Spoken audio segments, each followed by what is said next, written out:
கர்த்தருக்கு சோத்திரம்.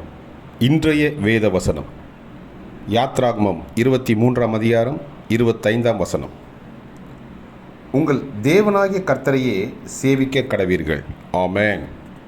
அவர் உன் அப்பத்தையும் உன் தண்ணீரையும் ஆசீர்வதிப்பார், வியாதியை உன்னிலிருந்து விலக்குவார்.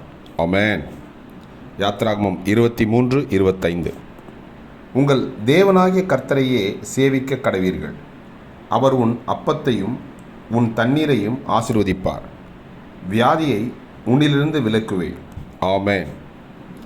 கர்த்தர் உங்களை ஆசீர்வதிப்பாராக, உங்களோடு கூட இருப்பாராக. ஆமென்.